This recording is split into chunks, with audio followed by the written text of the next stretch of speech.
So transparency is not the end game. It's the equipment one has, how one intends to use them, and the strategy that will be executed by the soldiers using that equipment. That's the spectrum of intention that we seek. Mm-hmm. Yeah, what do you think, according to your assessment, from your point of view, what's the real background of the unfortunate incident of Kitty Hawk in last November?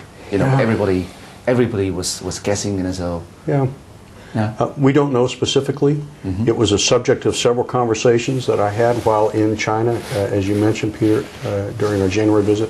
Since those conversations, whether as a direct result, I don't know, but mm-hmm. since those conversations, there have been several United States Navy aircraft carrier visits to Hong Kong. Mm-hmm. So in my estimation, it was an isolated incident mm-hmm. that was perhaps due to some administrative mix-up in People's Republic of China. Yeah. I'm relatively I'm confident that for the short to mid-term, we will not likely see a recurrence. Yeah, after that there was a statement made by you which caused huge attention to some extent in Beijing, Taipei, and even Hong Kong, some concerns and even harsh critics. Yeah, so you said Taiwan Strait is public water and the US Navy can enter the water without any permission. So can you maybe try to elaborate this? I could elaborate, but I don't think it's necessary. It's international water, and mm-hmm. The U.S. Navy, the People's Liberation Navy, any Navy in the world can transit Taiwan Strait. The United States Navy has done so and will continue to do so. Mm-hmm.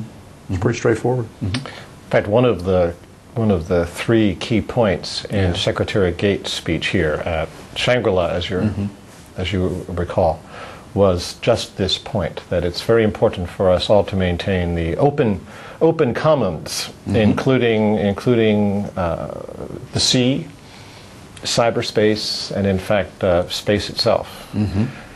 And that is the reason, going back to your previous question about capability intent, that is one of the reasons for our serious expressions of concern regarding China's anti-satellite test last mm-hmm. year. Mm-hmm.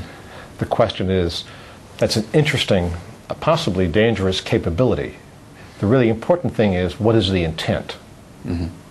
for the use of that capability once established? Mm-hmm.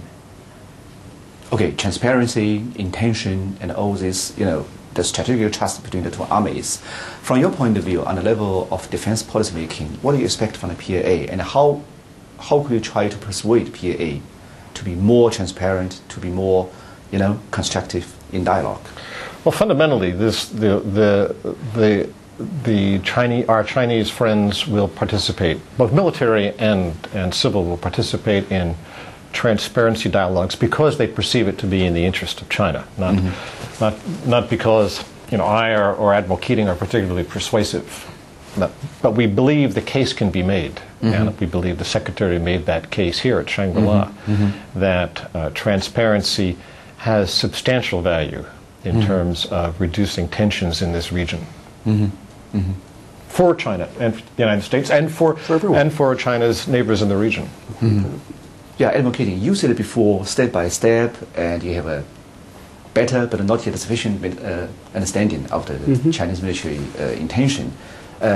In order to try to explore more cooperation room, what do you think, what could be the room for further cooperation? Because, before we have a joint or bilateral search exercise between two armies. Mm-hmm. Can you imagine, from your point of view, that two armies might be going into another area, seeing not only bilateral search exercise, but real joint military exercise?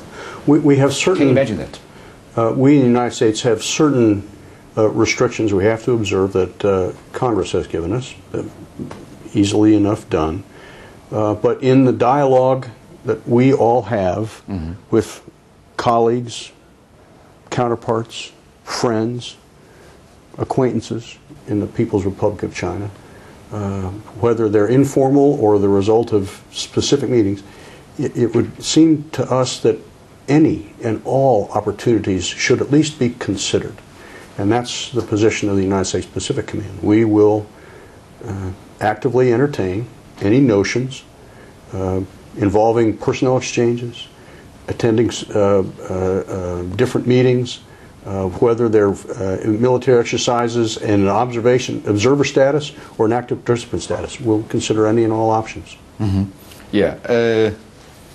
In this regard, the PA had acquired quite a number of advanced weapons from Russia, from some other countries. In this regard, how you assess, how you make your judgment about the military balance over the Taiwan Strait between Taiwan and mainland China now, at this moment?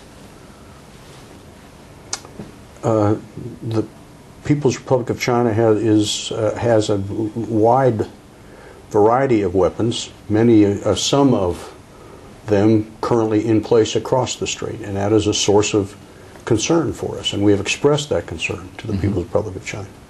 Yeah, it's been a long established principle of our relations with both China and Taiwan that while we encourage efforts to resolve the straits on terms acceptable to the people on both sides, we also oppose any efforts to impose a solution with military coercion. And it's for that reason that the Admiral and we back in Washington are very concerned. PLA's build-up of capability across the straits, hence the importance of dialogue to understand its intent. Yeah, Malacca Strait, is this an area where you might be able to imagine that the two armies can cooperate? It's one of many places, Peter. Sure. Strait of Malacca, there are exercises in Mongolia. We just talked about Cobra Gold. There are large exercises conducted in the Pacific, one of them RIMPAC, coming up soon. The Chinese have been invited to observe. Again, there are certain statutory limitations that we have to observe, but there are a wide variety of opportunities available to us, and we're anxious to capitalize on as many of them as can be reasonably supported by both countries. Yeah, in area of Malacca Strait, what could you exactly imagine for the cooperation between two armies? Information exchange, personnel exchange, and as our Secretary talked about yesterday, a more open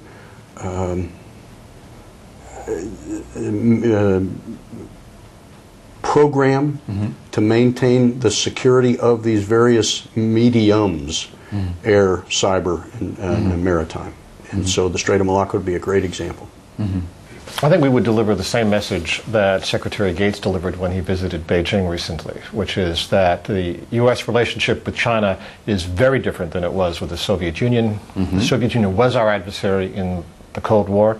China is not our adversary. We have a complex relationship. Complex relationship, and one of the most complex parts of that relationship is the relationship between expanding military capability and as yet unknown political intent for the use of that military. And therefore we support very much this process of mill-to-mill engagement. 中国不是美国的敌人，但中美关系是一个 complex， 就是非常复杂的、错综复杂的一种关系。那么这是来自五角大楼高层的一个基本的评判。那么广奥会呢，我们再看一下来自美国三军参谋长联席会议的这个主席马伦上将，他对于中美关系，作为美国的军方的最高首长，他对于中美关系是如何进行评价，如何看的？不要走开，广告之后继续为你透露。好，欢迎再次回到《震海听风录》。那么。